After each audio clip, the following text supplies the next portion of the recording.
आदरणीय दर्शकवृन्द नमस्कार। आज हामी काठमाडौँ बाहिरको सर्वाधिक लोकप्रिय सेटेलाइट टेलिभिजन राज्य टेलिभिजनको विचार विमर्श कार्यक्रममा छौँ। मुलुकै जल्दा बल्दा समस्या तिनको समाधानमा केन्द्रित हुने विचार विमर्श कार्यक्रममा आजको अतिथि नेपाली कांग्रेस बुटवल उपमहानगर समितिका सभापति प्रखर युवा नेता खिलराज पाण्डे हुनुहुन्छ। हामी उहाँसँग प्राविधिक मित्र अर्जुन अधिकारीका साथ 40 मिनट बिताउँछौँ। स्वागत छ यहाँलाई हाम्रो कार्यक्रममा। सन्चै हुनुहुन्छ? ठिकै छ। प्रसङ्गतिर लागौँ। अब मुलुक निर्वाचनतिर धकेलिँदैछ। निर्वाचनमा उम्मेदवारी पाउन गाह्रो छ, उम्मेदवारी पाए भेट्न गाह्रो छ, पैसा खर्च हुन्छ। यो जटिल मोडमा यहाँले के सोचिरहनु भएको छ? म त विगतको निर्वाचनमा उपविजेता भएपछि निरन्तर घर दैलोमै भेटघाटमै छु। अब यो सोच्ने भन्नेतर्फ धेरै ध्यान पनि गएको छैन। हरेक दिनका कार्यक्रमहरू नियमित जस्तो कार्यक्रममा गएकै हुन्छु। कोही बिरामी हुँदा, मर्दा पर्दा, बिहा पूजाआजा, सामाजिक काममा पनि सहभागी भएकै छु। विकास निर्माणका कामहरू कहाँनिर कमी कमजोरी भए त्यसका बारेमा पनि प्रश्नहरू उठाउने, त्यसलाई चाहिँ अझ राम्रो बनाउन पाए हुन्थ्यो भनेर त्यसका बारेमा पनि चिन्ता व्यक्त गरेकै छु। अब यस्तै दिनचर्या बितेको छ। ठिकै हो। यहाँ चाहिँ अब मर्दा पर्दा घर घरमा पुग्नुहुन्छ, समाजसँग यहाँहरूको अन्तर्को निकै राम्रो पनि छ, प्रखर पनि हुनुहुन्छ, एउटा विचारक नेता पनि हो। अब मैले यहाँसँग सोध्न खोजेको मुख्य कुरा के भने नेपालमा यो चाहेर होइन नचाहेरै प्रतिस्पर्धामा पैसा मिसिएर आयो, अर्थसँग जोडिएर आयो। अर्थ नहुनेहरू पछि पर्ने र अर्थ हुनेहरू अगाडि जाने जुन परिस्थिति छ, यसले लोकतन्त्रलाई कहाँ पुर्याउला? अब यो लोकतन्त्र हामीले परिकल्पना गरेको लोकतन्त्र सबै वर्गले उपयोग गर्न पाउने लोकतन्त्रको हामीले कल्पना गरे हो, परिकल्पना गरे हो। अब तपाईँले भने जस्तो सक्ने हुने खानेहरूले लोकतन्त्रको उपयोग गर्न पाउने, निम्न वर्गले गर्न नसक्ने दिन आयो भने त्यो पनि हामीले परिभाषित गर्न खोजेको लोकतन्त्रतर्फ हामी जान नसिकिएला। त्यसैले हाम्रो चासो चिन्ता यो लोकतन्त्र देशभरिका सबैले समान हिसाबले उपयोग गर्न पाउन्, जुनसुकै वर्ग क्षेत्र लिङ्ग को व्यक्ति पनि यसमा समावेश हुन सकोस् भनेर समावेशिताको पनि एउटा समायोजन गरेर यो लोकतन्त्रलाई अगाडि बढाएको हो। त्यस कारणले अहिले केही विकृतिहरूका कुराहरू तपाईँले उठाउन खोज्नु भएको छ। मलाई लाग्दछ समयको बिस्तारै यो लोकतन्त्रको अभ्यासपछि यी विकृतिहरू बढेर जानुको सट्टा घटेर जानेछन् र लोकतन्त्रको जो सच्चा पहरेदार छ, जसले निष्कर्म काम गरेको छ, जसले राजनीतिलाई सेवाको हिसाबले हेरेको छ, त्यसैलाई राजनीतिक दलले समाजले विश्वास गर्छन्, विश्वास गर्ने दिन आउनेछ भन्ने विश्वास छ। तर यहाँको भनाइ बिस्तारै बिस्तारै लोकतान्त्रिक अभ्यासिक क्रममा चाहिँ नि यो परिशुद्धिकरण हुँदै जाला र आशा गरौँ भन्ने चाहिँ त्यो भएन भने त यो लोकतन्त्र प्राप्तिको अर्थ के हुन सक्छ र? एउटा वर्गले त हिजो पनि राजनीति गरेको थियो, एउटा वर्ग हिजो पनि सत्तामा थियो। सबै वर्गको लागि, सबै भूगोलको लागि, सबै क्षेत्रको लागि यो लोकतन्त्र प्राप्ति भएको हो। एउटा वर्ग विशेषको लागि, एउटा जाति विशेषको लागि, एउटा आर्थिक विशेषको लागि मात्र यो लोकतन्त्र आएको होइन। त्यस कारणले समयानुकूल यो चाहिँ बिस्तारै परिमार्जित हुँदै जान्छ अवश्य पनि, र यो सबै वर्गले अनुभूति हुने गरी यो लोकतन्त्र अगाडि बढ्छ। तर देखिन्छ त्यस्तो, भनिन्छ यस्तो ट्रेन्ड चाहिँ अर्कैतिर कुदिरहेको छ। मलाई लाग्छ खातापिताको हातमा चाहिँ राज्य सत्ताको बागडोर जान्छ त यस्तै भयो भने त। प्रजातान्त्रिक समाजवाद पनि कता जान्छ कता, अनि बौद्धलिक जनवाद पनि कता जान्छ, क्रान्तिकारीहरूका परिभाषाहरू कता पुग्छन्, अनि खातापिताको चाहिँ राज्य सत्ता उनीहरूकै बागडोर, उनीहरूका हालिमुहाली हुँदा विपन्न सर्वहारा वर्गको फेरि अर्को थप उत्पीडनको सुरुवात त हुने होइन। त्यो भयो भने हामीले जुन परिकल्पना गरेका थियौँ त्यो कुरामा त्यो लक्ष्यमा पुग्न अझै समय लाग्न बाँकी रहेछ भनेर बुझौँला। तर यो सङ्घर्ष त रहिरहन्छ। यो कसैले हिजो जस्तो राणाकालमा पञ्चायती व्यवस्थामा जस्तो एउटा जाति विशेष परिवारको लागि भनेर संविधानमा त्यस्तो घोषणा गरिएको छैन, कतै पनि उल्लेख गरिएको छैन। तर हाम्रो व्यावहारिक जीवनमा यदाकदा त्यस्तो भयो भने त्यो सचिने दिन आउँछ। निश्चय नै आशा गरौँ। आशा होइन, लोकतन्त्रमा यसमा आशा गर्नुपर्छ र त आशा अभ्यासले होइन, त्यो हामीले ठाउँमा लोकतन्त्रमा विश्वास गरेका छौँ। हामीले विश्वास गरेको संस्था, हामीले विश्वास गरेको परिपाटी जनताको विश्वासभन्दा टाढा पुग्न सक्दैन। त्यही नै आउँछ भन्ने कुरामा म विश्वस्त छु। अनि हजुरहरूको पार्टीमा विशेष गरी यो पछिल्लो पटक जुन महाधिवेशन भयो, महाधिवेशनमा अलिकता लोकतान्त्रिक प्रणालीमा पनि ध्यान दियो। लोकतान्त्रिक अभ्यासको माध्यमबाट तपाईँहरू छानिएर चुनिएर आउनुभयो र समावेशीकरणमा पनि ध्यान दियो। यसप्रति यहाँको चाहिँ नि जे होस् सकारात्मक चाहिँ महसुस भयो होला नि त यहाँलाई? होइन, यो प्र्याक्टिसमा फरक हो। बिपी कोइरालाको मन्त्रीमण्डल हेर्नुहुन्छ 15 सालको भने त्यो जति समावेशीकरण अर्को थिएन। त्यहाँ पहिलो नेपालको महिला मन्त्री पनि हुनुहुन्थ्यो।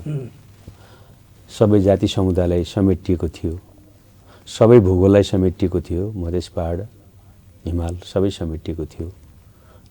जाति जनजाति महिला अल्पसङ्ख्यक सबलाई समेटिएको थियो। त्यस कारणले यो परिभाषा शब्द चयन चाहिँ त्यति बेला भएको थिएन। तर योभन्दा कम समावेशीकरण 15 सालको मन्त्रीमण्डल हेऱ्यौँ भने थिएन। र 7 सालमै हेर्नुभयो भने पनि धनसिंह परियारलाई पार्टीको महामन्त्री बनाइएको थियो। त्यस कारणले नेपाली काङ्ग्रेस स्थापनाकालदेखि नै समावेशीकरण सबै भूगोल सबै वर्ग क्षेत्र लिङ्गलाई समेट्ने गरी नै नेपाली काङ्ग्रेस अगाडि बढेको छ। प्र्याक्टिसको आधारमा कहिलेकाहीँ केही कमी तलमाथि भयो होला, तर हाम्रो विचारका आधारमा हाम्रो सिद्धान्तका आधारमा त्यो परिकल्पना गरिएको छैन। सबैलाई समेट्ने परिकल्पना गरिएको छ। ठिक हो। हजुर चाहिँ बुटवल उपमहानगरपालिकाको प्रतिपक्ष दलको नेता पनि हो। अनि आफ्ना मतदाताहरूलाई यहाँले के गरिराख्नु भएको छ? कसरी आश्वस्त विश्वस्त बनाइराख्नु भएको छ? के सहयोग गरिरहनु भएको छ? अब यो स्थानीय तह भनियो, सरकार भनिएन, प्रदेश सरकार भनियो, केन्द्र सरकार भनियो। सरकार भनेको ठाउँमा प्रतिपक्ष हुने भयो। हजुर। अब स्थानीय तह भनेपछि जितेकाले जित्यो, प्रतिपक्ष हुने पराजित उपविजेता हुनेलाई खोज्ने चलन चाहिँ छैन। तथापि मैले के गरेको थिएँ भने निर्वाचनको घोषणा भएपछि देशकै सायद अरूले पनि कहीँ गर्नुभयो होला, मैले मात्रै गरेँ त भन्दिनँ, तर मैले निर्वाचनको घोषणा भइसकेपछि परिणाम आइसकेपछि 2-2.5 घन्टा त्यो घोषणाको समय अवधिलाई पर्खेर अनि विजेता हुनुभएको मेयरलाई माला लगाइदिएर टीका लगाइदिएर तपाईँले आफ्नो 5 वर्षको कार्यकाल बुटोलमा सबैलाई समेटेर लाने खालको कार्यकाल बनोस्, सबैको सहयोग लिनुहोस्, मलाई भोट दिनेहरूको पनि सहयोग लिनुहोस्, मेरो पनि सहयोग लिनुहोस् भनेर मैले त्यो बेला सबै सहयोग गर्ने बाचा गरेको थिएँ। अब उहाँलाई त्यो उपविजेताको मतको आवश्यकता परेन होला, जितेका मतले मात्रै उहाँलाई पुग्यो होला र उहाँले साह्रै खोज्ने कष्ट पनि गर्नु भएन। सबै राजनीतिक दललाई सँगै बसेर चिया खाने, यहाँका समस्याहरूमा छलफल गर्ने, सबै सङ्घ संस्थालाई बोलाउने, त्यो खालको फराकिलो मन गर्नु भएन। मैले जुन फराकिलो मनबाट उहाँलाई बधाई शुभकामना दिएको थिएँ त्यतातर्फ उहाँले परिकल्पना गर्नु भएन। खैर जे होस्, अहिले समय गुज्रिसकेको छ, अब त्यो गर्ने समय पनि सकियो रहेन। तर मैले बारम्बार भनेको थिएँ जसले जिते पनि बुटुलको विकासका लागि म उत्तिकै खट्नेछु, उत्तिकै लाग्नेछु भनेर मैले त्यो बेला पनि भनेको थिएँ। र हामीले त्यसपछि बुटोललाई प्रदेशको राजधानी बनाउन ठुलो पहल गऱ्यौँ र बुटोललाई प्रदेशको अस्थायी राजधानीको रूपमा हामीले स्थापित गऱ्यौँ। म उपविजेता भए पनि म घर चाहिँ त्यसै बसिनँ, केही न केही आफ्नो कर्ममा लगाइराखेँ, समाजसेवामा, राजनीतिमा।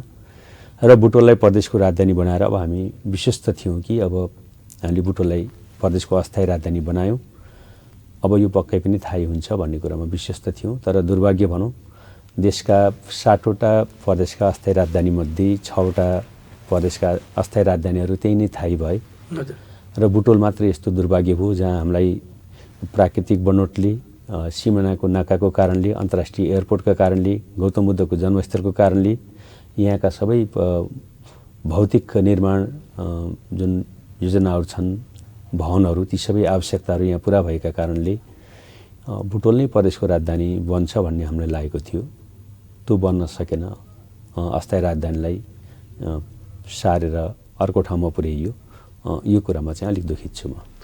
अनि भालुबाङमा अहिले जुन राजधानी बन्न लागिरहेको छ, अत्याधुनिक सुविधा सम्पन्न प्रविधिले युक्त त्यस्तो नयाँ खालको नयाँ मोडेलको चाहिँ राजधानी बनाउने भनेर चाहिँ जुन चर्चा आइरहेको छ नि, त्यसलाई कसरी निहाल्नु भएको छ हजुरले?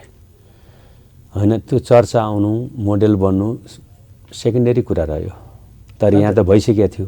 हजुर, देशका सबै ठाउँमा भएको उचित हुने बुटोल मात्रै यस्तो के चाहिँ कोप बाजनमा पर्यो। यहाँको त्यति बेलाको तत्कालीन मुख्यमन्त्रीले बुटोललाई मात्रै किन हेलाको दृष्टिले हेयको दृष्टिले हेर्नुभयो, त्यसलाई निर्णय गर्ने सांसदहरूले किन बुटोलका बारेमा चिन्ता व्यक्त गर्नु भएन भन्ने हाम्रो गुनासो हो। निश्चय नै त्यसमा प्रभावकारिता खास गरी यहाँबाट जननिर्वाचित भएर गएका व्यक्तिहरूको प्रभावकारी प्रदर्शन हुन सकेन र दबाब पनि हुन सकेन। त्यसमा हजुरको पार्टी नेपाली कांग्रेसले कस्तो रणनीति अपनाएको थियो त्यो समयमा? होइन, रणनीति भनेको भेगीय भूगोलको माया हुने यो बाटो त। यसमा दलको समग्र दलको कुरा, जुन दलका जुन ठाउँमा छन् तिनको त्यो भूगोलमा उनीहरूको चाहिँ चाहना हुनसक्छ। हामी यहाँ बसेका सबै दलका यो भूगोलभित्रका मानिसहरूको चाहना यहाँ हुनुपर्थ्यो, तर पार्टीको एउटा दबावमा यहाँका सांसदहरूले पनि केही दलका सांसदहरूले त्यसलाई चाहिँ यहाँको लागि चाहिँ जोड गर्न सक्नु भएन। जसरी हामीले ल्याउँदा जोड गऱ्यौँ, हामी पनि पार्टीमा धेरै सानो सङ्घर्षले ल्याएका थिएनौँ त्यो प्रदेशको राजधानी, त्यसै आएको थिएन। हामीले पनि धेरै कुराको चाहिँ एउटा मौका गुमाएर अरू कुरा छोडेर हामीले प्रदेशको राजधानीको चाहना यहाँ ल्याएका थियौँ र प्रदेशको राजधानी हुँदाखेरि भोलि जुन विकासका लागि धेरै ठुला योजनाहरू यहाँ स्थापित हुन सक्थे, धेरै महत्त्वपूर्ण कामका लागि हामी टाढा जानु पर्थेन। त्यो मौकाबाट हामी सदैव युगौँ युगको लागि चुकेका छौँ। हाम्रा भावी सन्ततिले भोलि भन्नेछन् हाम्रा पुर्खाहरूले आएको राजधानी पनि किन टिकाउन सकेनन्, किन सारे, यिनीहरूप्रति धिक्कार छ भन्ने दिन नहोस्, हाम्रो यति नै भनाइ हो। त्यसको क्षतिपूर्तिको लागि त्यो मानसिक क्षतिपूर्ति पनि हुनसक्छ। पर्यटन र उद्योग चाहिँ नि वाणिज्य क्षेत्रलाई महत्त्व दिएर यो पर्यटकीय र औद्योगिक सहर बनाउने भन्ने कुरा जुन आइरहेको छ, यो के हो? त्यो मानसिक क्षतिपूर्ति र अलमलाउने कुरा हो कि यथार्थमै त्यस्तो भइरहेको छ? राजधानी छुट्टै हो, विकास छुट्टै हो। यहाँ राजधानी जानुलाई विकास ल्याएर हामीले टालटोल पार्छौँ भन्नुभएको छ, यो उहाँहरूको रोदन हो। राजधानी अहिले देशको राजधानी हेर्नुहोस्, काठमाडौँले पाउने सुविधा राजधानी भएर पाउने सुविधा र अन्त जतिसुकै विकास भएर पाउने सुविधामा कति फरक छ। जतिसुकै विकास भए पनि हामी राजधानीको कामका लागि राजधानी नै जानुपर्छ। त्यस कारणले राजधानी भनेको राजधानी नै हो, विकास भनेको त्यसपछिका तपसिलका विषयहरू हुन्। विकास राजधानी हुँदा पनि हुनसक्छ, विकास राजधानी नहुँदा पनि हुनसक्छ, तर प्रशासकीय इकाइ कामहरू राजधानी नभएपछि त्यहाँ हुँदैन। यो कुरा स्पष्ट हुन जरुरी छ, यसमा कसैलाई झुक्किनु पर्दैन। अनि बुटवलमा खास गरी यो भौतिक संरचनाहरूमा पछिल्लो पटक यो 4 वर्ष 5 वर्षको अवधिमा ठुलै प्रगति भएको तथ्याङ्क चाहिँ नि मेयर साहबले प्रस्तुत गर्नुभएको छ र कतिपय संरचनाहरू बनेका पनि छन् र कतिपय बन्दै पनि छन् र यो जुन विकासको लहर चाहिँ आइरहेको छ, हुन त मुलुकभरि नै हो, यहाँ पनि त्यस्तै छ, यसप्रति कतिको सन्तुष्ट हुनुहुन्छ सर? अब यसलाई त मैले उत्तर दिन जरुरी होला जस्तो लाग्दैन। सारा समाजले, देश दुनियाँले देख्नु भएको छ बुटोलमा विकास कहाँ छ भनेर। यो 16 सालको बुटोलको परिकल्पना गर्ने, अहिलेको बुटोलको 1 नम्बर वार्डको परिकल्पना गर्ने, देशको 8औं नगरपालिकाको रूपमा स्थापित तत्कालीन प्रधानमन्त्री बीपी कोइराला हुँदा स्थापना भएको बुटोलको परिकल्पना गर्ने हो भने आज त्यो पारी बुटोल 1 नम्बर वार्ड जीर्ण अवस्थामा पुगेको छ। विकासका कुनै पूर्वाधार छैनन्, सडकहरू सब क्षतविक्षत छन्, बाँदरको प्रकोपले त्यो वार्डमा बसिसाध्य छैन, त्यसको व्यवस्थापन हुन सकेका छैन। हाम्रो पुरानो ऐतिहासिक त्यहाँको पुरानो विद्यालय बुटोल मावि कति बेला भत्किने हो, विद्यार्थी कति बेला च्यापिने जस्तो डरलाग्दो अवस्थामा छ। बजारहरूमा निराशा छ, कुनै व्यापार छैन। हिजोको इन्द्रचोक जस्तो ठाउँ आज दिनभरिमा चाहिँ बोहनी हुँदैन। त्यो खालको एउटा रुङ्न, अब शब्दमा कसरी भनौँ, अत्यन्त अत्यास लाग्दो अवस्थामा पारी बुटोल छ 1 नम्बर वार्ड। र अहिले बुटोलमा विकास भयो भनेर मेयर साहबले कहाँनिर भन्नुभयो, के देखाउनु भयो मलाई त थाहा छैन। आधुनिक बुटोलको परिकल्पना गर्दा सूर्यप्रसाद दाइ मेयर हुँदा यहाँको बस पार्कको निर्माण भयो, आम्दा स्थलको निर्माण भयो, अटो भिलेजको लागि जग्गा छुट्यायो त्यो निर्माण भयो। भारतीय पेन्सनको लागि सबै गोरखपुर जानु पर्थ्यो, त्यसको लागि यहाँ पेन्सन क्याम्पको निर्माण भयो। फुलबारी पार्कको निर्माण भयो, लाइन शाखा स्थल निर्माण भयो। बुटोल मण्डपको जग्गा त्यत्रो सेनाको जग्गा ल्याएर बुटोल मण्डपको स्थापना भयो। बुटोलका उद्योगी व्यवसायको लागि, विद्यार्थीका लागि सिद्धार्थ गौतम क्याम्पसको निर्माण भयो। लुम्बिनी वाणिज्य क्याम्पस, उद्योग वाणिज्य सङ्घ मार्फत लुम्बिनी वाणिज्य क्याम्पसको निर्माण भयो। युवाहरूका लागि फिफा टेक्निकल इन्स्टिट्युटको निर्माण भयो। अहिले एउटा उदाहरण मलाई देखाउनुहोस् त, अहिलेको मेयर साहबका कारणले के निर्माण भयो? ट्रान्सपोर्ट सिटी हामी सर्वदलीय बैठकमा हुँदै निर्णय गरेका थियौँ। तपाईँले दस्तावेज पल्टाएर हेर्न सक्नुहुन्छ नगरपालिकाको। यो भवनको चाहिँ निर्माणका लागि हामीले त्यति बेलै हामीले त्यो ठाउँको लागि हामीले टुङ्गो लगाएका थियौँ र बजेटको बारेमा हामीले पहल गरेका थियौँ। खालि हामीले यति भनेका थियौँ त्यहाँको वीरेन्द्र पार्कलाई पनि केही रहने गरी गराउनु होला भनेर त्यति बेलै टुङ्गो लागेको थियो। अहिलेको मेयर साहब चढ्ने गाडी समेत हामी त्यति बेला बुटोलका मेयरले महँगो गाडी किने नि जनताको विकासको बजेटको पैसा किन गाडीमा ठुलो खर्च गर्ने भनेर हामीले सामान्य गाडीहरू खरिद गरेर राखिदिएका थियौँ। उहाँले के काम गर्नुभयो? म त त्यस्तो गरेको एउटा पनि काम देख्दिनँ। अहिले झुम्सा खानेपानीको हालत हेर्नुहोस्, त्यस्तो हालत छ। एडिबीको यहाँको चाहिँ अटो भिलेजको पैसा थियो, खानेपानीको पैसा थियो। अस्ति त्यो खानेपानीको बोरिङ हाम्रो पालामा गाडीको 5वटा बोरिङमध्ये एउटा बोरिङ खानेपानी भनेर उद्घाटन गर्नुभयो।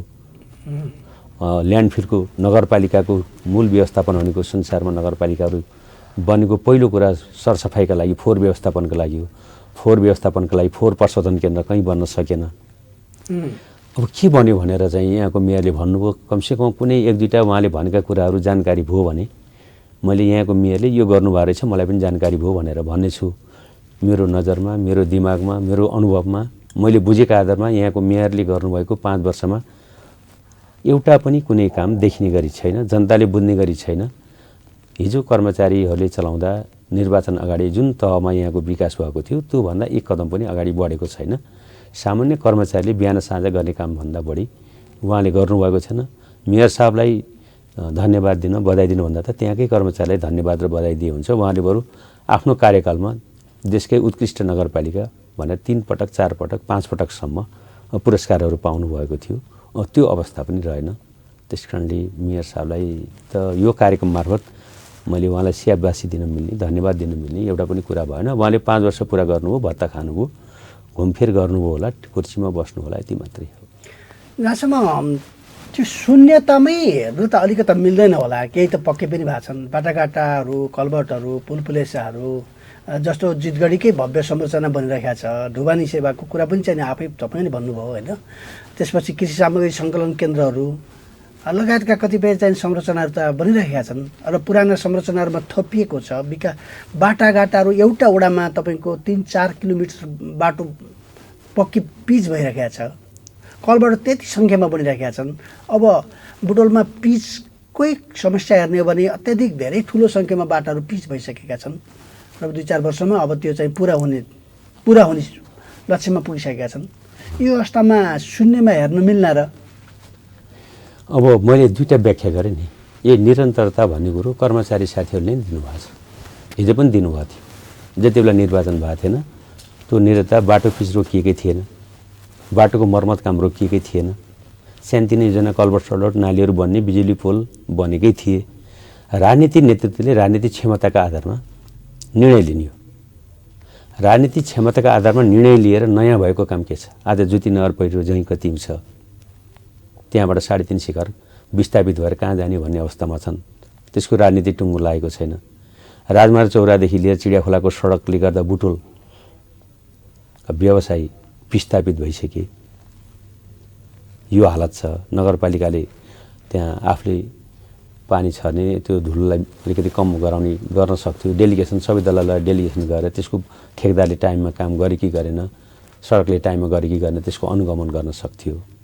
3औं दानव कोरिडोरका कारणले 1500 मानिसहरू त्यहाँबाट विस्थापित हुँदैछन्। तिनको बसोबासको टुङ्गो लगाउन सकिन्थ्यो। कालिका पथको हालत त्यो छ। अहिलेसम्म निकास 82 फुटको पहिला उहाँले नालीको लागि चाहिँ एकदम तयार गरेर 82 फुट भन्नुभयो। अब निकास काँडो त्यसको टुङ्गो लागेको छैन। बेलवास बेथरी सडकको दुर्दशा छ, तपाईँहरूले देखिराख्नु भएको छ। त्यस कारणले अब बुटोलमा जुन औद्योगिक क्षेत्र बन्ने भनेको त्यहाँ जनताका झन्डै 250 बिघा जग्गाहरू औद्योगिक क्षेत्रमा पारेर त्यहाँ जसले चाहिँ लाल पूर्जा पाएका थिए, जसले चाहिँ पक्की जग्गा किनेका थिए र 26 सालदेखि अरू कच्ची जग्गामा 26 सालदेखि हकबक गरेका थिए, तिनका जग्गा खोसिएका छन्, त्यसको टुङ्गो लगाएको छैन। नगरपालिका मेयर साहब भनेको त सबैको साझा पिता हो नि, राष्ट्रिय मुद्दामा उहाँ लड्ने हो नि। यहाँको बाटो मर्मत हो भनेर एउटा योजना शाखाले गर्ने काम, यहाँको बाटो पिच हो भनेर एउटा चाहिँ सामान्य इन्जिनियरिङ शाखाको एकजना कर्मचारी साथीले गर्ने काममा मेयरले जस लिन मिल्छ जस्तो मलाई लाग्दैन। त्यति नै गर्न मेयर बनाएको भने, त्यति नै परिकल्पनाले मेयरका बारेमा हामीले सोचेको भने त्यो चाहिँ हाम्रो कल्पना अलिक कम भयो कि भन्ने मलाई लाग्छ। नगर पिता भनेको समग्र नगरवासीलाई पिताकै स्वरूपले हेर्नुपर्छ, सबै दलको साझा अभिभावक बन्नुपर्छ, सबै सङ्घ संस्थाको साझा अभिभावक बन्नुपर्छ, सबैसँग सरसल्लाह गरेर यो बुटोल देशकै समग्र रूपमा सबल आर्थिक केन्द्र बनाऊ, देशकै चाहिँ सबैभन्दा आर्थिक चलखेल भएको सहर बनाऊ भन्न उहाँले सक्नु भएन। त्यो ठुलो छाती देखाउन, हृदय देखाउन सक्नु भएन। अहिले भनेका मैले अघि भनेका विभिन्न महत्त्वपूर्ण कुराहरू छन्। सिस्ने खानेपानी आज रोइरहेको छ, पाइपहरू फेरिरहेका छन्, 15 वर्ष भयो पाइप फेरिएको छ, पानी आएको छैन, पानीको मुहान जोडिएको छैन, पाइप त्यसै फेर्न पर्ने भइसक्यो। कस्तो दुर्भाग्य हो यो। काम तीव्र गतिले चलिरहेको छ, यो भाषाले गतिले भएन नि। 15 वर्षसम्म किन जोडिएन? आज ल्यान्डफिलको कुरा, फोहोर प्रशोधनको कुरा कहाँ हराएर गयो? आज फोहोर फाल्ने ठाउँ, व्यवस्थापन गर्ने ठाउँ छैन। नगरपालिकाको मूल मुद्दा, नगरका मूल समस्या के हुन्, त्यो समस्यासँग यहाँको जनप्रतिनिधि त्यसमा कतिको चाहिँ उहाँको त्यो समस्यासँग जुझ्नुभयो, त्यसलाई कतिको सबैका बिचमा ल्याउनुभयो र त्यसका लागि सबैका हातेमालो गरेर मेलमिलाप गरेर अगाडि बढ्न सक्नुभयो कि भएन? सबै काम 100% काम एकैचोटिको 5 वर्षको मेयरले परिवर्तन गरेर कायापलट हुन्छ भन्ने होइन, तर त्यसका पूर्वाधारहरू के भयो त? पूर्वाधारको आधार पनि देखिएन। त्यस कारणले मैले त एक शब्द पनि उहाँका बारेमा नकारात्मक प्रयोग गर्न चाहेको थिइनँ।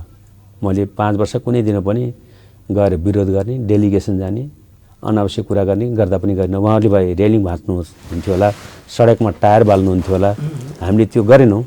हामीले के गर्यौँ भने विकासका काम जसले ल्याए पनि उत्तिकै महत्त्वपूर्ण हुन्। बुटोलमा एउटा इँटा थपिनु पनि हाम्रो लागि एउटा राम्रो कुरा हो, जे काम भएको भए पनि। त्यसकारणले मेयरले खुला हृदयले काम गर्न पाउनुहोस् भनेर हामीले कुनै जनप्रतिनिधि वार्डमा पनि नगरपालिकामा पनि हामीले त्यो खालको व्यवहार देखाएनौँ। तपाईँले हाम्रो विगतलाई फर्केर हेर्न सक्नुहुन्छ। निश्चय नै नेपाली काङ्ग्रेसले रेलिङ भाँचेन। हामीले जति सदस्यका साथ 5 वर्ष अगाडि मैले माला लगाएर त्यो नगरपालिकाबाट निक्लेको हो। उहाँले एक दिन पनि सम्झेर सँगै चिया खाउँ भन्न पनि सक्नु भएन। मेरो माला र उहाँको चियाको कपको बिचमा धेरै ठुलो 5 वर्षको दूरी रह्यो। यो नै माला लगाउनु भयो, अङ्कमाल गर्नुभयो, सहयोगको वचन दिनुभयो, तदनुसार निरन्तर सहयोग गरिरहनु भएको छ सर। हामीले कहाँ विरोध गऱ्यौँ? विरोध नगर्नु पनि त सहयोग होला नि। हामीले हरेक काम उहाँले कुनै बेला कहिलेका लागि सोच्नु भएको होला र गर्दै जानुभएको होला भनेर हामीले कुनै काममा विरोध गरेनौँ। सुकुम्बासीका समस्या जिउका तिउँ रहे। यसको पनि एउटा टुङ्गो लगाउने, स्थानीय तहले केन्द्रले लाल पूजा दिएर टुङ्गो लाउने एउटा विषय छ। हजुर, स्थानीय तहले तिनीहरूलाई आधा तिमीहरूको हो भन्ने पार्नका लागि गरिने कुराको टुङ्गो लाउने ठाउँ बाटो अर्को छ।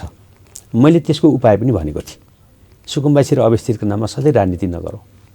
जो चाहिँ निर्धो छन्, जसको बसोबासको ठेगान छैन, जसको जग्गाको टुङ्गो छैन, उनीहरूलाई चुनावका बेलामा हामीले चाहिँ प्रयोग गरेर उनीहरूलाई दुःख दिएर मानसिक तनाव दिएर राजनीतिक रूपमा उपयोग नगरौँ, यिनीहरूको टुङ्गो लगाउँ सधैँका लागि भनेर मैले त्यो एउटा उपाय भनेको थिएँ। त्यो पनि उहाँले त्यसको पनि प्रयास गर्नु भएन। सुकुम्बासीकै समस्यालाई जस्तो लगत सङ्कलन गरियो र अलिकति ढिला सम्झौता भयो र ढिला सम्झौता भइसकेपछि त्यसको काममा अलिक छिटो छरितो हुन सकेका छैन भन्ने आरोप प्रतिपक्ष दलको छ। यसलाई स्पष्ट पारिदिनु चाहिँ अघि भन्दै थिएँ नि, लागत सङ्कलन पूर्जा दिने कुरा छुट्टै पाटो हो।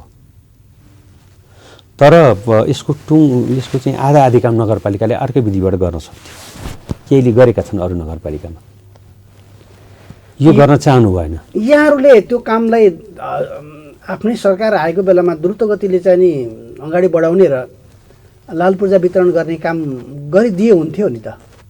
होइन, अहिले त लागिरहेका छौँ नि, सूचना निकाल्यौँ। मैले भन्न खोजेको कुरा तपाईँ फरकमा आउनुभयो। नगरपालिकाले स्थानीय तहले सुकुम्बासी र अवस्थितका नाममा एउटा 50% टुङ्गो लगाउने काम गर्न सक्थ्यो, आएकै चाहिन्थेन। त्यसको लागि स्थानीय निकाय हाम्रो लागि उपयोगी हुन सकेन भन्ने कुरामा मैले बोल्दैछु अहिले। मैले त्यो धारणा राख्दैछु कि नगरपालिकाले गर्न सक्ने कुरा गरेन 5 वर्षमा। त्यो भएको भए आयोग आउँदा जाँदा आयोगले गर्ने कुरा छुट्टै थियो। हाम्रो एउटा यहाँका मानिसहरूको एउटा टुङ्गो लागेर उनीहरू यति धेरै तनावमा बस्नु पर्थेन। उनीहरू एउटा प्रक्रियामा गइसकेका हुन्थे। त्यो काम उहाँले गर्न चाहनु भएन, सक्नु भएन भन्दिनँ मैले, सकिन्थ्यो, 1 वर्षमा सकिन्छ। उहाँले चाहनु भएन। मैले निर्वाचित हुँदाकै दिन त्यो कुरा फर्स्टमा प्रायोरिटी तपाईँ र हाम्रो यो हो, यो बुदामा टेकेर अगाडि बढ्नु होला भनेर अनुरोध गरेको थिएँ। र मैले अर्को दिन मञ्चमा पदस्थापन कार्यक्रममा बोल्दा पनि सुकुम्बासी समस्याको कुरा, अटो भिलेजको विस्तारको कुरा, कृषि मण्डीको विस्तारको कुरा, तिनाउ दानवको चाहिँ तटबन्धनका कुरा, यो हाम्रो ज्योतिनगर लगायत अरू चाहिँ जति सामुदायिक वन क्षेत्रमा जाने पहिरोहरूको व्यवस्थापनको कुरा, चुरेका पहिरोहरूका कुरा, विकासका मोडेलका कुरामा केही बोलेको छु। र मैले एकदम त्यति बेला कमिटमेन्ट गरेको छु, बुटोलमा आउने हरेक विकासका पक्षमा हामी हुन्छौँ, हामीले कुनै विकासको नि विरोध गर्दैनौँ भनेर बोलेको छु। एकदमै महत्त्वपूर्ण कुरा राख्नु। तपाईँ प्रतिपक्षी दलको नेता मात्रै होइन, सहयोगी पनि हो र आगामी निर्वाचनमा सम्भवतः यहाँ चाहिँ मेयरमा उठ्दै हुनुहुन्छ होला। आमा जित्नुभयो भने तपाईँ के हुन्छ पहिलो चाहिने प्राथमिकता केमा पर्छ, कसरी जानुहुन्छ अगाडि? अब मेयरमा उठ्नुहुन्छ होला, जित्नुहुन्छ होला भन्ने दुईवटा प्रश्न पल्लिरहे। पार्टीले टिकट दियो भने मेयरमा उठ्छु। पार्टीले टिकट दियो भने मेयरमा उठ्छु। नम्बर 1। जहाँसम्म लाग्छ खिलराज पाण्डेलाई टिकटको समस्या छैन, उम्मेदवारीको समस्या छैन भन्छ नि त। होइन, मैले यति भने पार्टीले टिकट दिएमा मेयरमा उठ्छु, मेरो इच्छा छ, यति मात्रै कुरा भयो यसमा। दोस्रो कुरा हो जित्छु भन्ने कुरामा, जित्ने कुरा यो मान्छे जिताउन लायक छ, जिताउनु पर्छ, एकचोटि मौका दिनुपर्छ, अरूलाई धेरै पटक हेरौँ यिनले पनि केही गर्छन् कि भन्ने तलसम्म एउटा विश्वास गएको छ भने जनताको मतले जितिने हो। जनताका विषयमा मेरो विश्वास गएको छ कि छैन त्यो भोटिङकै बेलामा त्यो कुराको परिणाम आउला। तपाईँहरू जस्तै शुभचिन्तकहरूले जुन किसिमले भन्नुभएको छ त्यो कुराप्रति सम्मान गर्न चाहन्छु र म आशावादी पनि छु। र यो बुटोलको विकासको कुरामा मैले अघि एउटा कुरा हजुरलाई अनुरोध गरेँ, मेयर अलिक साझा हुनुपर्छ। मेयर हुँदासम्म एउटा राजनीतिक दलको पनि कुनै टिमसँग नजिक भइएला। तर मेयर भइसकेपछि अरू पदहरू कार्यभाग दिएर मेयरकै कुर्सीमा मेयरकै साझा रूपमा बस्नुपर्छ भन्ने मेरो धारणा हो।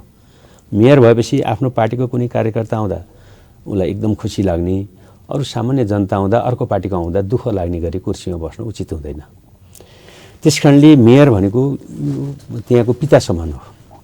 अरू संसद हुनेहरू पार्टीको नीति दृष्टिकोण सिद्धान्त राख्छन्, मन्त्री हुनेहरू सरकार चलाउँछन्, पार्टीको नीति दृष्टिकोण सिद्धान्त राख्छन्। मेयरले पनि केही नीति दृष्टिकोण सिद्धान्त त राखिन्छ, तर त्यो साझा नभइकन चल्दैन। त्यसकारणले मेरो सोचाइ के छ भने बुटोलको हकमा जोसुकै मेयर हुँदा पनि सबै राजनीतिक दललाई कमसेकम समेटोस्। बुटोलमा मेयरहरू सबै राजनीतिक दलका जाँदा चिया खाने ठाउँ एउटा कोठासम्म त होस् एउटा। दोस्रो पूर्व मेयरहरू जस्तो तपाईँको हुन त स्थानीय तहमा त्यो चाहिँ कल्पना गरिएको छैन। जहाँसम्म स्थानीय तहमा राजनीति कम होस्, जनसहभागिता राम्रो होस् र विकास निर्माण सही तरिकाले अगाडि बढोस् भन्ने कामना छ। संविधानमा पनि त्यस्तो परिकल्पना छ। अनि अहिले मेयरले आफ्नो पार्टीको घोषणापत्र बन्यो होला, आफ्नै पार्टीको घोषणापत्रमा टेकेर हिँड्नु पर्ला, त्यो रणनीति पुरा गर्नु पर्ला। त्यो बेलामा बढी पार्टीकै चाहिँ आफ्नो पक्षमा लाग्यो, पार्टीकै कार्यकर्तालाई हेऱ्यो भन्ने जस्तो छ र बुटोलमा छ। हाम्रो होइन, उहाँहरूकै बिचमा छ। म नाम लिन चाहन्न। उहाँले आफ्नो पार्टीको पूर्व मेयरलाई कुनै दिन नगरपालिका चिया खान बोलाउनु भयो कि भएन, कहीँ प्रमाण छ कि छैन? उहाँलाई सोधेर कुनै योजना पार्नुभयो? पूर्व मेयरका नाममा कुनै शीर्षक छ? कुनै योजनाको शीर्षक छ? हाम्रो पार्टीको पूर्व मेयर त पुरै छाडौँ, पूर्व मेयर पनि शीर्षक हुनुपर्छ। पूर्व मेयरको लागि पनि 5-10% उहाँहरूको पनि त त्यो लगानी छ, त्यहाँको अनुभव छ, समय दिनुभएको छ। 5 वर्ष जनताले पत्याएर त्यहाँ बसेर कुर्सीमा बसेर काम गर्नुभएको छ। पूर्व मेयरका लागि पूर्व मेयर बजेट भनेर शीर्षक राख्ने कि नराख्ने? म भए राख्थेँ, जुनसुकै पार्टी भए पनि। म मेजर कुरा कहाँबाट सुरु गर्थेँ भने मैले त्यो दिन भनेको छु उहाँलाई। मैले भए बिपी पुष्पलाल पार्क सुरु गर्थेँ पहिला, जहाँ सबै पार्टीका कार्यकर्ता गएर त्यहाँ नतमस्तक हुन्। आफ्ना नेतालाई सम्मान गराउन्, शिर निहुर्याउन्। दुवै पार्टीका नेताहरू, दुवै विचारका नेताहरूलाई हामीले नमन गर्ने ठाउँ राख्थ्यौँ। त्यसबाट हामी के हुन्थ्यो भने अलिक साझा हुने प्रयत्नमा जान्थ्यौँ। मैले साझा कसरी हुन सकिन्छ भन्ने कुराको चाहिँ एउटा उदाहरण दिन खोजे मात्रै हो। मैले बुटोलमा भएका यति महत्त्वपूर्ण सङ्घ संस्था छन्, राष्ट्रिय रूपमा सङ्घ संस्था छन्, देशभरि केन्द्रीय कार्यालय रहेका सङ्घ संस्था यहाँ छन्, अरू पनि विभिन्न सङ्घ संस्था छन्। उनीहरू पब्लिक पार्टनरसिपमा काम गर्न चाहनुहुन्छ। उहाँहरूको आफ्नो पुँजी छ, उहाँहरूको आफ्नो लगानी छ, बुटोलप्रतिको माया छ, उहाँहरूको व्यवसाय छ। तिनीहरूलाई पब्लिक पार्टनरसिपमा जोडेर नगरपालिकाको लगानी यति %, उहाँहरूको लगानी यति %, 70-30 जान सकिन्छ। नेपालमा बुटोल मात्रै यस्तो ठाउँ हो जहाँ जनताको र संस्थाको लगानी 70%, नगरपालिकाको लगानी 30%मा विकासका मोडेलका कामहरू भएका छन्। ती कुराहरूलाई जोड्न सकिन्थ्यो। हामीले एडिबीबाट धेरै यहाँ चाहिँ काम लिन सक्थ्यौँ। भैरवाले एडिबीबाट 7 अरबको बजेट ल्याएर सडक नालीहरू त्यत्रो राम्रो बनायो। यहाँ अहिले बुटोलको 6 लेनको कुरा एडिबीको कुरा उठाएका छौँ। अहिले अन्तर्राष्ट्रिय एयरपोर्टको कुरा एडिबी मार्फत उठाएका छौँ। यहाँ एडिबीको, जाइकाको, कोइकाको, हैन, जापानिज प्रोजेक्टको, कोरियन प्रोजेक्टको, वर्ल्ड ब्याङ्कको, विभिन्न संस्थाहरूको चाहिँ युएसआइडीको विभिन्न संस्थाबाट स्वास्थ्यका बारेमा, शिक्षाका बारेमा, विकासका बारेमा, सामाजिक चेतना र परिवर्तनका बारेमा, समाजमा कम आय आर्जन भएका व्यक्तिहरूको तालिमका बारेमा, महिला सशक्तिकरणका बारेमा, पिछडिएका वर्गका बारेमा हामीले धेरै कार्यक्रमहरू ल्याउन सक्थ्यौँ। यस्ता भुछाएका कुरालाई रोक्नलाई सबै राजनीतिक दललाई राखेर सल्लाह गरेर जुनसुकै दलको सरकार हुँदाखेरि पनि राम्रो सम्बन्ध कायम राखेर, जुन पार्टीको सांसद हुँदा मन्त्री हुँदा पनि राम्रो सम्बन्ध राखेर उहाँहरूलाई कार्यक्रममा बोलाएर हामीले कार्यक्रम गर्न सक्थ्यौँ, बजेट पार्न सक्थ्यौँ। अहिले तपाईँले हेर्न सक्नुहुन्छ बालकृष्ण गिरी मन्त्री हुनुहुन्छ, उहाँ लड्न खोजेको क्षेत्रमा पनि 6वटा वार्ड छन्, पारी, मोतीपुर, सिमलार, उहाँको पनि बुटोलमा हक छ। एउटा कार्यक्रममा पनि बालकृष्णले उपस्थित गराइएको छैन। यो पनि त विभेद होला नि। उहाँको पूर्व मेयर भोजप्रसादजीलाई पूर्व मेयरका हिसाबले कुनै मञ्चमा मैले देखेको छैन। सूर्यप्रसादजीको नाममा सम्झेर एउटा कहीँ शालिग बनाइदिएको भए पनि हुन्थ्यो, एउटा पार्कमा नाम राखिदिएको भए पनि हुन्थ्यो, कहीँ देखिएको छैन। यस्तो विभेदकरणबाट भोलि उहाँलाई पनि कसैले सम्झाउँदैन। म यी कुरा सम्झिन्छु, म यी कुरा गर्छु, म आए पनि गर्छु, हाम्रो पार्टीको अरू कोही आए पनि गर्छु। यस विषयमा यहाँलाई धेरै धेरै धन्यवाद छ, किनकि तपाईँले जुन उदारतापूर्वक प्रतिपक्ष दल मात्रै होइन, सबै पूर्व नेताहरू, मेयरहरू लगायत विशिष्ट व्यक्तित्वहरूसँग सहकार्य गरेर विकास निर्माणलाई अगाडि बढाउँछु भन्ने धारणा तपाईँको निकै फराकिलो धारणा हो र यसप्रति हामी खुसी छौँ। मैले अर्को एउटा प्रसङ्ग जोडेँ। बुटोलमा सामुदायिक विद्यालयहरूमा ठुलो प्रगति छ अहिले। एक शिक्षा एक बुटोल भन्ने त्यस्तो खालको चाहिँ अवधारणा आएको छ र विद्यालयहरू पनि एकै रङका छन्। विद्यालयहरूमा भौतिक सुविधा पनि वृद्धि भएको छ, गुणस्तरमा पनि वृद्धि भएको छ, तालिमहरू चाहिँ भइरहेका छन्। त्यसपछि खास गरी निजी शिक्षा र सामुदायिक विद्यालयको प्रतिस्पर्धामा सामुदायिक विद्यालयहरू चाहिँ अगाडि बढ्न थालेको महसुस हुन्छ, किनकि अत्यधिक धेरै ठुलो चाहिँ चाप सामुदायिक विद्यालयमा देखिँदैछ विद्यार्थीहरूको।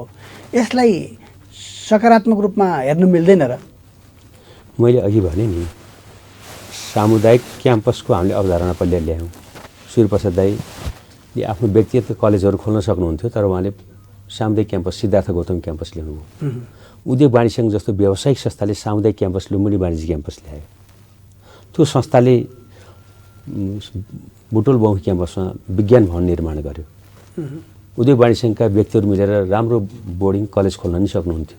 सूर्यप्रसाद दाई पनि बुटोलको व्यवसाय मान्छे, उहाँले पनि कहीँ लगानी गरेर आफ्नो चाहिँ व्यक्तिगत प्राइभेट कलेज जान सक्नुहुन्थ्यो। हामी सामुदायिक शिक्षाको स्तर उन्नतिको कुरामा पहिलेदेखि छौँ। संसारमा जहाँ पनि सरकारी विद्यालय पढ्न पाएन भने बल्ल प्राइभेट सेक्टरमा मानिसहरू जान्छन्। हामी कहाँ मात्रै यस्तो थालनी भयो जहाँ प्राइभेटमा पाएन भने सरकारीमा जान्छ। त्यस कारणले यसको त जरुरतै छ, तर यो कुन मोडलमा जाने, सबैको चित्त कसरी बुझाएर जाने भन्ने कुरा हो। र बुटोलका केही विद्यालयले जुन राम्रो स्तर देखाउनु भएको छ, आज त्यहाँ भर्ना हुन, त्यहाँ पढ्न पाउनका लागि विद्यार्थी जुन लालायित छन्, त्यो बडा गर्वको कुरा हो नि। उहाँलाई त यो कार्यक्रमबाट सम्मान गर्नुपर्छ, प्रशंसा गर्नुपर्छ, उहाँलाई हतोत्साहित गर्नु हुँदैन।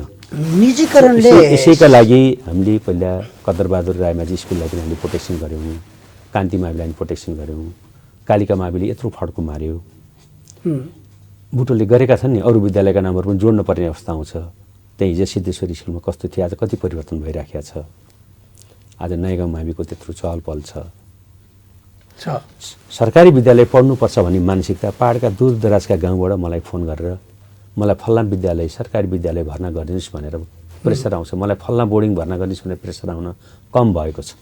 यस्तै यी कुराहरू सकारात्मक हुन्, तर यदि यसको विकास हुँदै गयो भने हिजो चाहिँ नि निजी क्षेत्रले सरकारी क्षेत्रलाई मर्जमा जान बाध्य पार्यो र अब आगामी एक दशकमा यो यसै गरी नै चाहिँ नि सामुदायिक विद्यालयहरू अगाडि बढ्छन् भने निजी क्षेत्रलाई चाहिँ नि मर्ज गर्न बाध्य पार्ने स्थिति पनि त आउन सक्छ।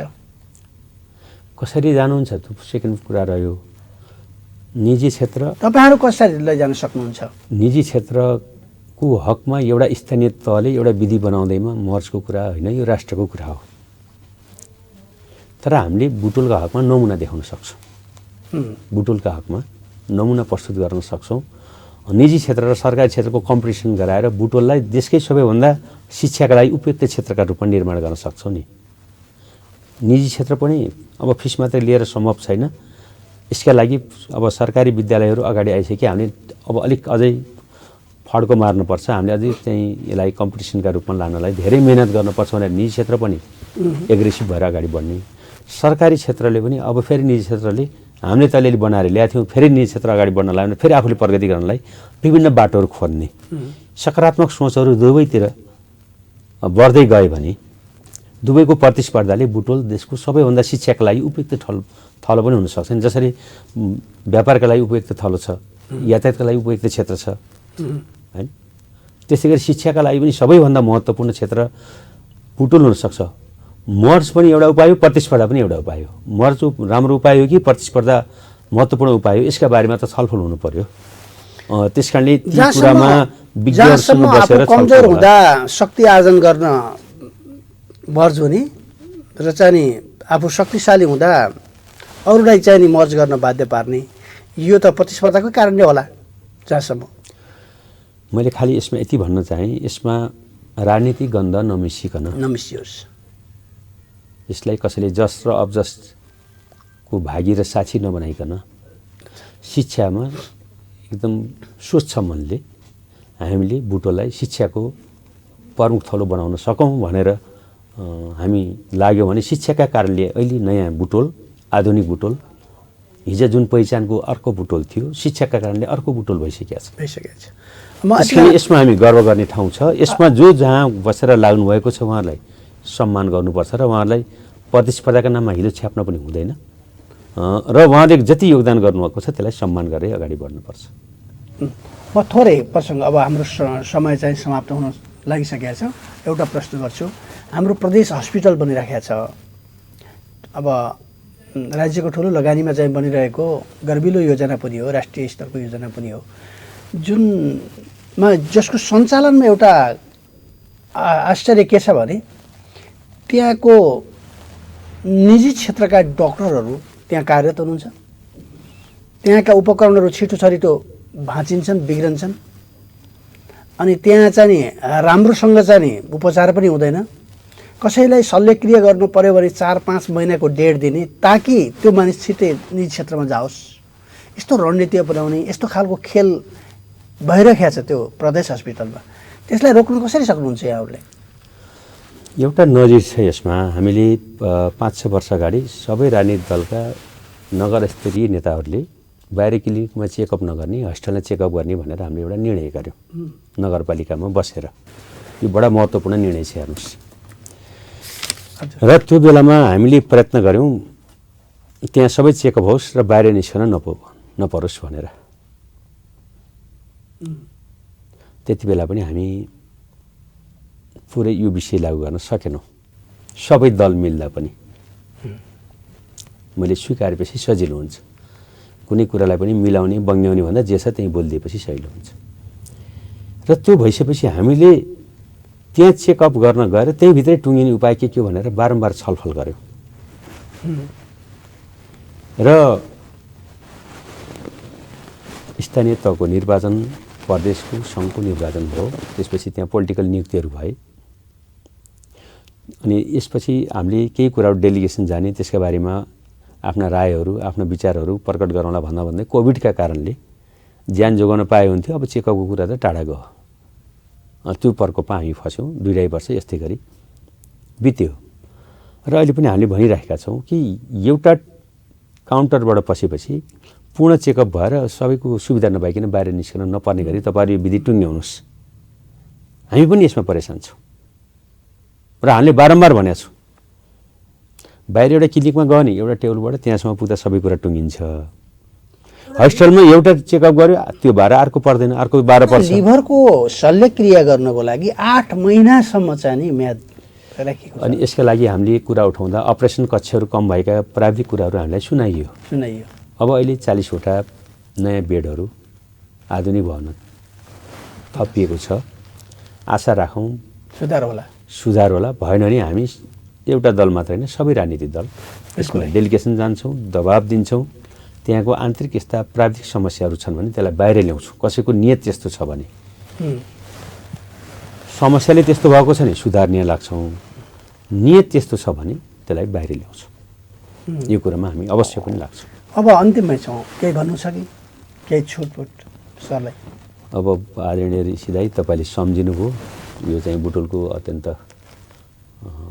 सबैको मन मस्तिष्कमा छाएको राज्य टेलिभिजनमा मैले आफ्ना विचारहरू राख्ने मौका पाएँ। स्थानीय तहको निर्वाचन आउँदैछ, यसमा सबैले सोचेर विचार गरेर हामीले अहिले दिएका भोटले 5 वर्षसम्म र युगौँ-युगसम्म दुःख पाइँदो रहेछ भन्ने सोचेर कसलाई भोट दिँदा उपयुक्त हुन्छ, राम्रो व्यक्ति छानौँ, समाजमा राम्रो गर्न सक्ने, यसैका लागि चाहिँ लागिरहेका व्यक्तिहरू जसले भोलि समाजको परिवर्तन गर्न सक्छन् त्यस्ता व्यक्तिहरूलाई मौका दिउँ, यही अनुरोध गर्न चाहन्छु। हस् त दर्शकवृन्द, आज हामीले नेपाली काङ्ग्रेस बुटवल उपमहानगर समितिका सभापति प्रखर युवा नेता खिलराज पाण्डेसँग केही विचार विमर्श गऱ्यौँ। उहाँको उदार भावना र विकासप्रतिको मोह र भविष्यको योजना बारेमा मोटामोटी चाहिँ हामीले चाहिँ जानकारी प्राप्त गऱ्यौँ। उहाँलाई हार्दिक चाहिँ धन्यवाद दिँदै प्राविधिक मित्र अर्जुन अधिकारीलाई पनि धन्यवाद दिँदै यहीँ बिदा गर्छु। हस्, नमस्ते।